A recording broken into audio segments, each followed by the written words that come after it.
Oke, di video kali ini aku mau bilang sorry buat teman-teman. Aku pamit dari YouTube.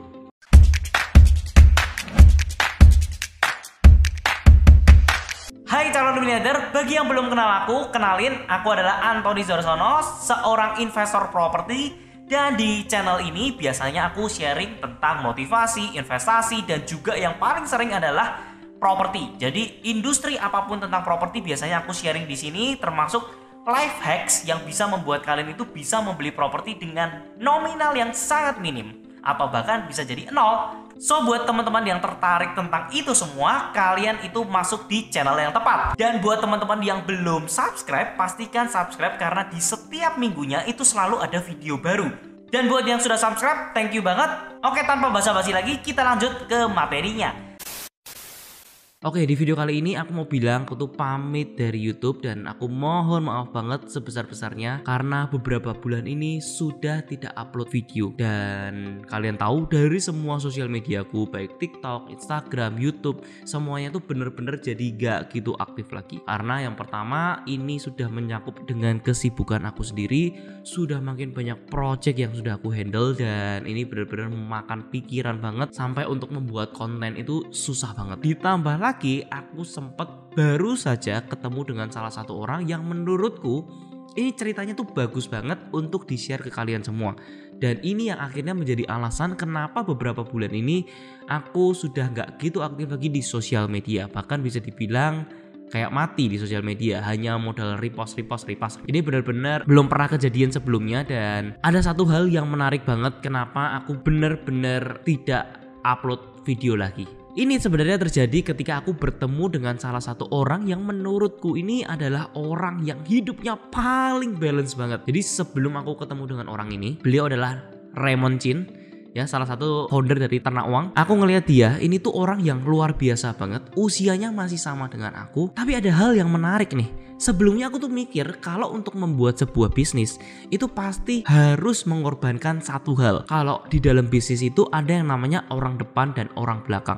Orang depan adalah orang yang mengerti tentang sosial media, orang yang selalu mempromosikan produk-produknya dia, dan ada satu juga yang menghandle bagian dalamnya. Jadi aku sebelum ketemu orang ini selalu mikir bahwa bisnis itu ya cuma dua, antara kamu jadi orang depan atau orang belakang. Gak bisa kamu itu bisa pegang dua-duanya, pasti harus pilih salah satu itu gitu. Dari dulu aku tuh selalu jadi orang depannya. Untuk di dalamnya itu sebenarnya dihandle sama partnerku, ya.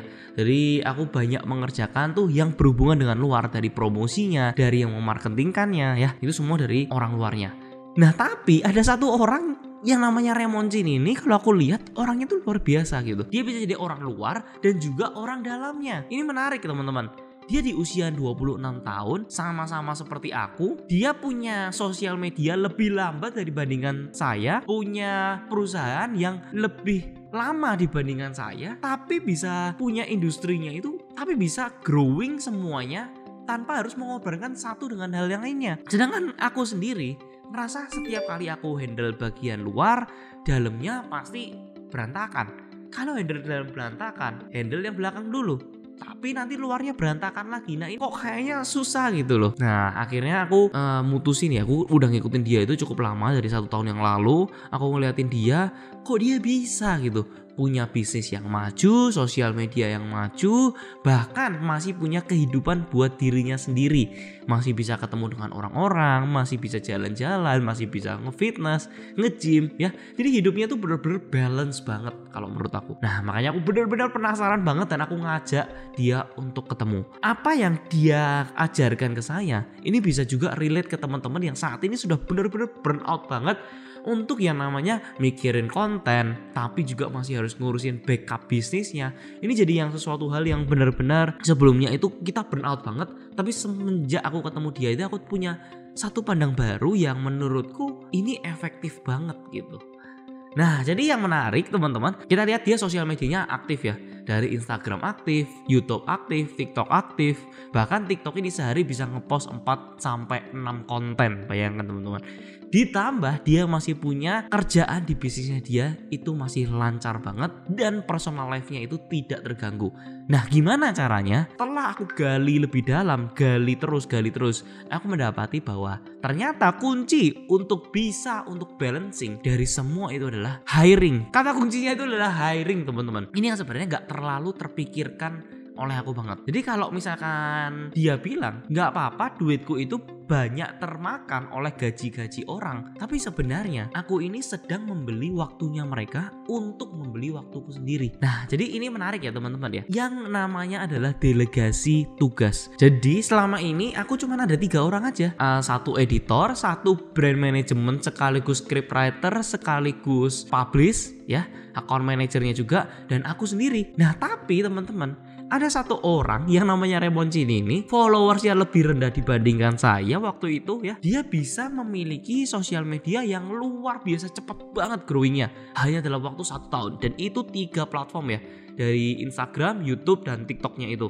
semuanya growing gila-gilaan. Karena apa? Karena di saat dia kecil platformnya, dia sudah hiring 7 orang teman-teman. Jadi ini yang membedakan. Ketika aku sudah sampai di posisi ini aja, aku cuma punya 3 orang. Tapi dia ini followersnya lebih rendah pada saat itu, tapi bisa punya 7 orang. Nah, kita akan jabarin apa sih sebenarnya 7 orang ini. Nah, yang pertama itu adalah scriptwriter. Scriptwriter ini dia hiring sampai 2 orang. Menurutku yang menarik dari dianya lagi adalah 7 orang ini ya, 7 orang ini termasuk dia satu, berarti 6 orang ini sama sekali tidak pernah ketemu dengan dia. Dia interview by online, semua kerjaannya itu by output. Jadi ini menarik banget ya untuk orang-orang bagian content creator seperti ini. Hiring 6 orang dimana dia nggak pernah ketemu orangnya, semuanya by Zoom aja. Menurutku ini luar biasa ya, karena untuk namanya bikin konten itu butuh yang namanya sering-sering ketemuan. Tapi kalau ini nggak ketemuan, ini luar biasa hebat sih. Yang pertama yang dia gunakan itu adalah hiring scriptwriter. Scriptwriter ini ada 2. Jadi setiap mereka ini bikin skrip, si Raymond ini sudah gak perlu lagi yang namanya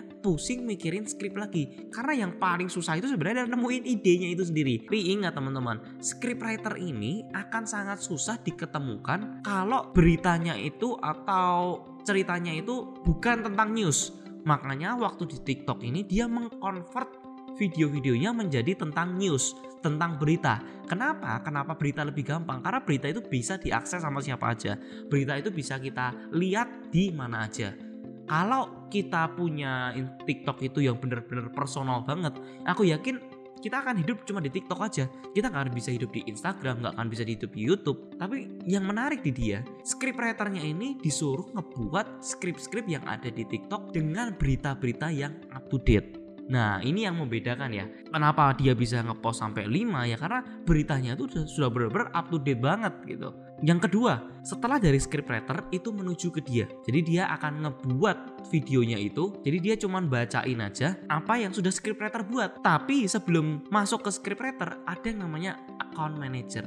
Account manager ini dia memastikan bahwa scriptwriter ini nulisnya udah bener dulu. Nanti kalau udah oke, masuk ke dia. Nah, setelah dibuat videonya sama si Remoncin itu akan masuk ke bagian yang ketiga, yaitu account manager yang akan memastikan videonya itu sudah bener dulu. Account manager jadi kerjanya itu adalah memastikan terus. Kemudian masuk ke editor. Nah, di editor inilah editornya meracik supaya videonya itu menjadi satu kesatuan yang bagus untuk dilihat. Setelah itu masuk brand management, di mana dia mengajak kolaborasi dengan brand-brand lain untuk bisa kerjasama dengan beliau.